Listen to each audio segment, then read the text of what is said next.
সকালে ঘুম থেকে উঠে বালিশের পাশে থাকা স্মার্টফোনটির দিকে হাত বাড়ানো এখন আমাদের অবচেতন মনের অভ্যাস। কিন্তু এই যন্ত্রটি আপনার জীবনে কতটা ক্ষতি করছে তা কি কখনো ভেবে দেখেছেন? বৈজ্ঞানিক পরিভাষায় একে বলা হচ্ছে ডিজিটাল হিরোইন। গবেষকরা বলছেন, আপনি যখন সোশ্যাল মিডিয়ায় কোনো নোটিফিকেশন পান বা রিলস স্ক্রল করেন, আপনার মস্তিষ্ক থেকে ডোপামিন নামক এক ধরনের রাসায়নিক নিঃসৃত হয়। এটি আপনাকে সাময়িক আনন্দ দেয় ঠিকই, কিন্তু ধীরে ধীরে মস্তিষ্ককে এর ওপর নির্ভরশীল করে তোলে।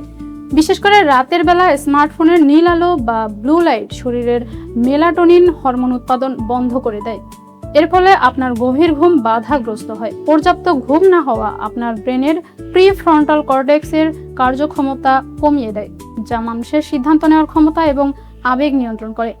আপনি খেয়াল করে দেখবেন, ইদানিং আমাদের ধৈর্য কমে যাচ্ছে, আমরা দ্রুত রেগে যাচ্ছি। এর বড় কারণ আমাদের মস্তিষ্ক এখন প্রতি সেকেন্ডে নতুন তথ্যের নেশায় অভ্যস্ত হয়ে গেছে। একে বলা হচ্ছে পপকর্ন ব্রেন। অর্থাৎ আপনার মস্তিষ্ক এখন গভীর কোনো চিন্তা করতে পারে না, কেবল ছোট ছোট তথ্যে লাফিয়ে বেড়ায়।